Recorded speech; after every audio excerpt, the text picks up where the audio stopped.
Helyezkedj el kényelmesen, csukd be a szemed, és gyere velem egy csodálatos utazásra.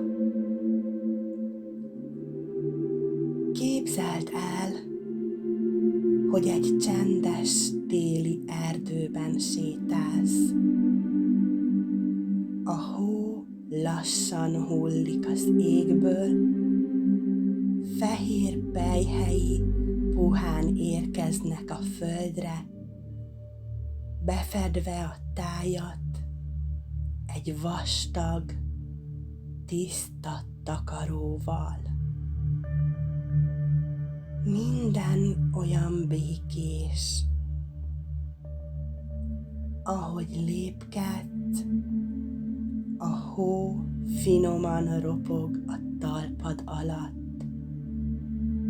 Minden lépésed egy halk, megnyugtató hangot ad ki.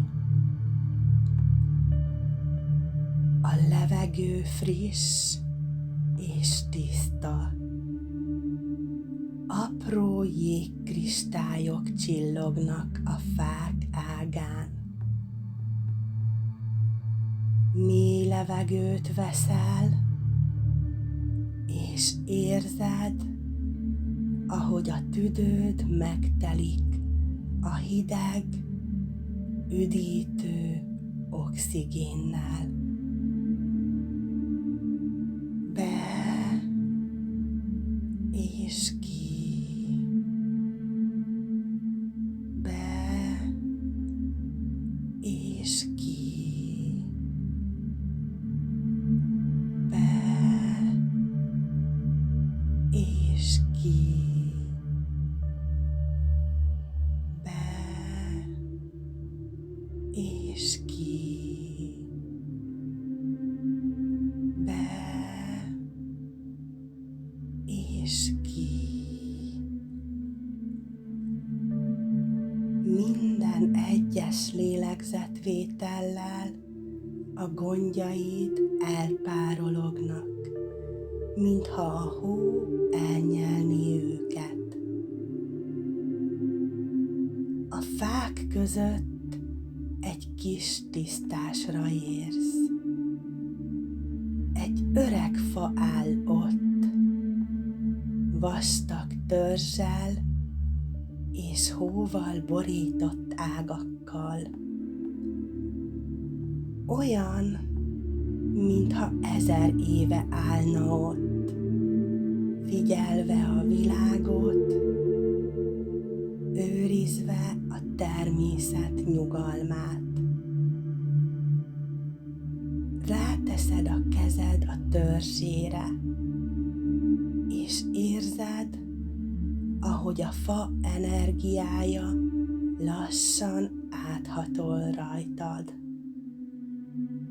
mintha a gyökerei a földből nyugalmat és erőt hoznának fel neked, segítve, hogy megszabadulj minden feszültségtől. Leülsz a fa tövébe, és hallgatod a csendet, mert ez a csend nem üres. Tele van az erdő halk neszeivel. A távolban egy bagoly huhog.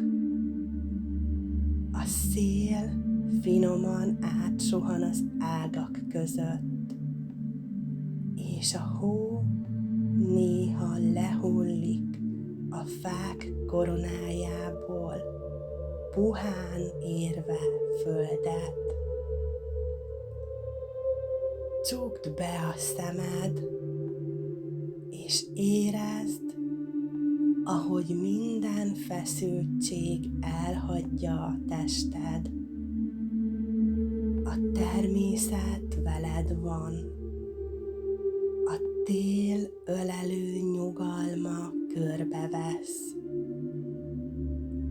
Itt és most semmi más nem számít, csak ez a pillanat.